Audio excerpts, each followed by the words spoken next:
నడుము నొప్పి ఉన్న వాళ్ళు ఫార్వర్డ్ బెండింగ్ చేయొచ్చు. ఈ కంప్లైంట్తో రెగ్యులర్గా వస్తూనే ఉంటారు పేషెంట్స్. నేను 2 సంవత్సరాల నుంచి లేకపోతే 6 సంవత్సరాల నుంచి నాకు నడుము నొప్పి ఉంది, కానీ నేను ముందుకు కూడా వంగలేదు, నేను పూర్తిగా బెడ్ మీదే ఉంటున్నా, కనీసం ఇంట్లో పని కూడా చేయట్లేదు అనే రెగ్యులర్ కంప్లైంట్తో వస్తున్నారు. కానీ మరి మీరు 2 సంవత్సరాల నుంచి నేను మెడిసిన్ వాడుతున్నాను, ఇంజక్షన్లు తీసుకుంటున్నాను, కానీ నొప్పి తగ్గట్లేదు, ఇంకా పెరుగుతుంది అనే కంప్లైంట్తో వస్తున్నారు.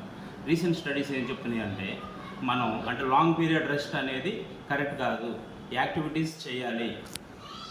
రెస్ట్ పీరియడ్ మీకు ఇనిషియల్గా పెయిన్ స్టార్ట్ అయినప్పుడు కొంతకాలం రెస్ట్ ఇవ్వాలి. అది 1 వీకా, 10 డేసా, లేకపోతే 1 మంతా. ఆ తర్వాత స్లోగా మీరు యాక్టివిటీస్ చేయాలి. ఎక్కడైతే మనకు నడువులో నొప్పులు వస్తున్నాయో ఆ కండరాలని చిన్నగా కదిలి చేసుకొని ఆ కండరాలు బిగుతూ వదిలేసిన తర్వాత స్లోగా ఎక్స్టెన్షన్ ఎక్సర్సైజ్, ఫ్లెక్షన్ ఎక్సర్సైజెస్ అని ఉంటాయి, అవి చేసుకొని మన ఏదైతే నడుము మీద ఒత్తిడి పడుతుందో వాటిని రిలాక్స్ చేసుకోవాలి. అందుకని ఏం చేయాలంటే first avoid pills and start doing exercise.